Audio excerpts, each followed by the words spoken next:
नमस्कार दोस्तों, let's study YouTube channel पर आपका हार्दिक स्वागत है। आई होप आप अच्छे होंगे, स्वस्थ होंगे।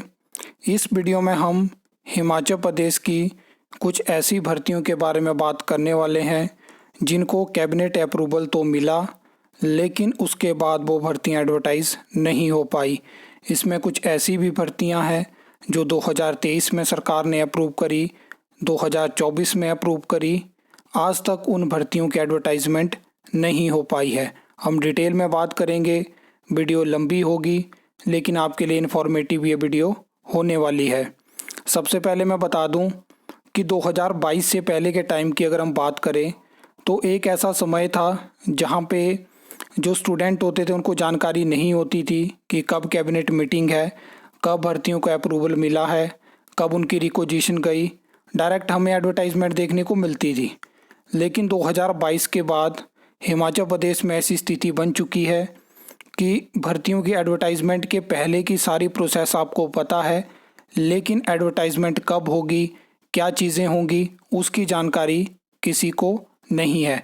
अगर कोई भर्ती एडवर्टाइज होती है तो उसके एग्ज़ाम का कोई अता पता नहीं है कि कब उसका एग्ज़ाम होगा, कब रिज़ल्ट आएगा, कब हमें ज्वाइनिंग देखने को मिलेगी।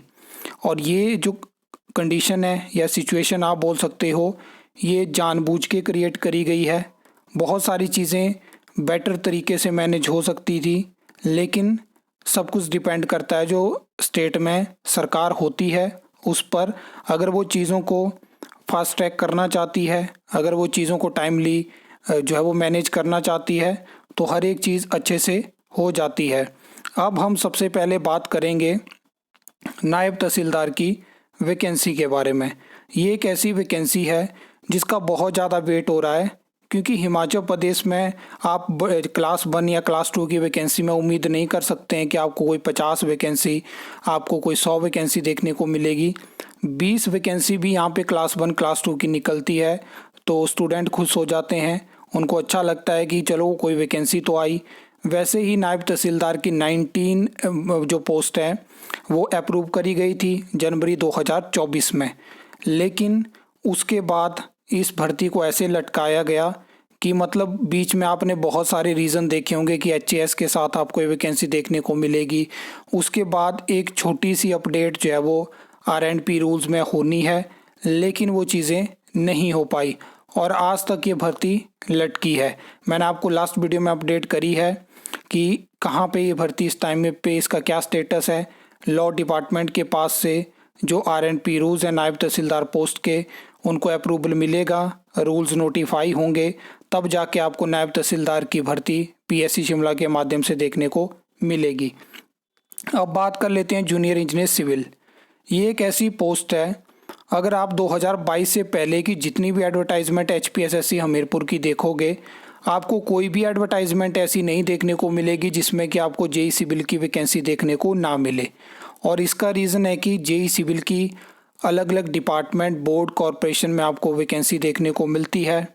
आपने देखा होगा कि एचपीएसएससी हमीरपुर के लास्ट एडवर्टाइजमेंट में भी 4 से 5 पोस्ट कोड जेई सिविल के एडवर्टाइज हुए थे। 2023 में पीडब्ल्यूडी और जल शक्ति विभाग के लिए जो है वो सरकार वैकेंसी को अप्रूवल देती है।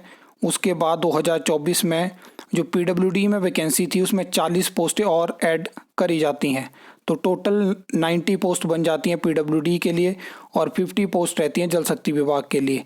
जो जल शक्ति विभाग की 50 पोस्ट है उसमें से 40 वैकेंसी आपको टेस्ट के माध्यम से देखने को मिलेगी।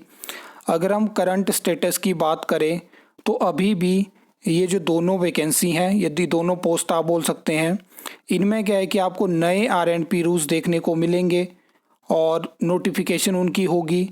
अभी तक इनका स्टेटस पेंडिंग है और अभी भी इनकी रिक्वेजिशन जो है वो राज्य चयन आयोग हमीरपुर के पास नहीं गई है और सिस्टम इतना ढीला है कि आप अभी भी उम्मीद नहीं कर सकते हैं कि बहुत जल्दी ये वैकेंसी जो है वो राज्य चयन आयोग हमीरपुर के पास जा सकती है।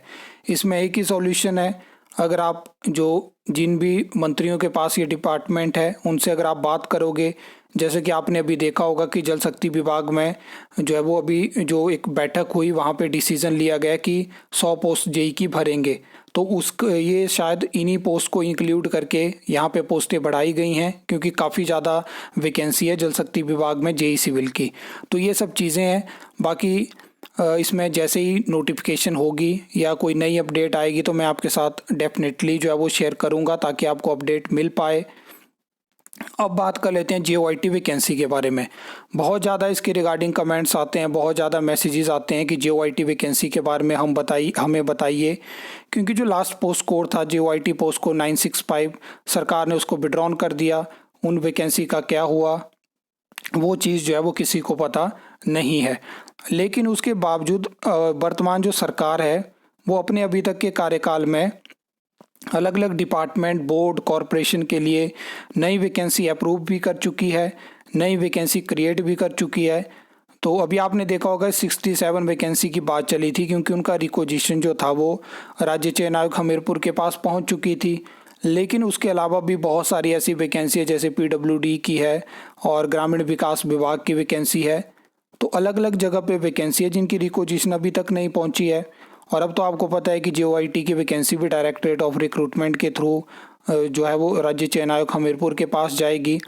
और ये वैकेंसी ऐसी है जिसकी बहुत ज़्यादा वेट हो रहा है, और सरकार को भी ये चीज़ देखनी पड़ेगी कि यहाँ पे इन वैकेंसी को जो है वो टाइमली जो है यहाँ पे एडवर्टाइज़ किया जाए। अब इसके नेक्स्ट अगर हम बात करें तो फॉरेस्ट गार्ड की वैकेंसी के बारे में हम बात करेंगे। और यहाँ पे इस वैकेंसी के रिगार्डिंग भी बहुत सारे जो है वो क्वेश्चन आते रहते हैं कि वैकेंसी की क्या अपडेट है, क्योंकि लास्ट टाइम पे आपने 2 महीने पहले देखा होगा जहाँ पे जो है वो बताया गया था कि सर्कल वाइज या डिस्ट्रिक्ट वाइज ये वैकेंसी है, और उसमें जो था वो आगे जो कैटेगरी वाइज, सब कैटेगरी वाइज वैकेंसी आपको रोस्टर के माध्यम से देखने को मिलती है, तो उसकी डिटेल मांगी गई थी। लेकिन उसके बाद फॉरेस्ट गार्ड भर्ती में क्या चीज़ें आगे हुई वो जानकारी फ़िलहाल नहीं है कि क्या रिक्वेजिशन गई है राज्य चयन आयोग हमीरपुर के पास, उसके बाद क्या डिसीज़न लिया गया, वो चीज़ अभी आउट नहीं हो पाई, और ना ही उसके बारे में कोई अपडेट फ़िलहाल है। और आपको पता होगा फॉरेस्ट डिपार्टमेंट में शायद फॉरेस्ट कॉरपोरेशन में बनबीर भर्ती की भी बात चली थी, उसकी भी फ़िलहाल रिक्वेजिशन के बाद आगे क्या चीज़ें हुई उसकी भी जानकारी नहीं है। अगर हम नेक्स्ट बात करें तो यहाँ पे हम सर्वेयर वैकेंसी के बारे में बात करेंगे, क्योंकि इसके रिगार्डिंग भी कुछ क्वेश्चन आते हैं कि कब तक ये वैकेंसी एक्सपेक्टेड है हिमाचल प्रदेश में। तो यहाँ पे एक चीज़ मैं आपको बताना चाहता हूँ कि अगर आप PWD में बात करोगे तो PWD में अब उम्मीद ख़त्म हो चुकी है कि सर्वेयर की वैकेंसी आपको देखने को मिलेगी।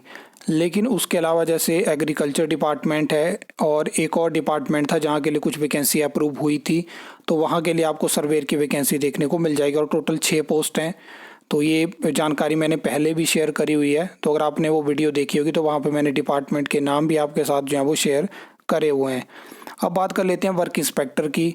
और वैसे तो PWD और जल शक्ति विभाग दोनों के लिए वैकेंसी अप्रूव है, लेकिन हम PWD के बारे में अब बात नहीं करेंगे, क्योंकि कैबिनेट अप्रूवल के बाद जो है वो सरकार और डिपार्टमेंट ने डिसीज़न लिया कि हम आउटसोर्स माध्यम से PWD में वर्क इंस्पेक्टर की रिक्रूटमेंट करेंगे, और रिक्रूटमेंट शुरू भी हो चुकी है, जहाँ पे 25 पोस्ट के लिए आपको ऑलरेडी वॉक इन इंटरव्यू देखने को मिल चुके हैं, और उसमें से कुछ ज्वाइनिंग भी हो चुकी हैं।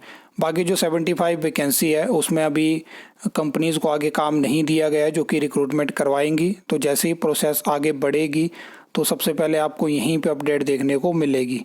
अब बात कर लेते हैं जल शक्ति विभाग में जो वर्क इंस्पेक्टर की आपको वैकेंसी देखने को मिलने वाली है। 100+ वैकेंसी यहाँ के लिए भी अप्रूव है। वैकेंसी कितनी है उसकी जानकारी भी मैंने आपको दी है, RNP रूल्स की जानकारी आपको दी है। इसके बाद मेन चीज़ है कि अभी जो बैठक हुई है वहाँ पे भी वर्क इंस्पेक्टर भर्ती के बारे में बात हुई।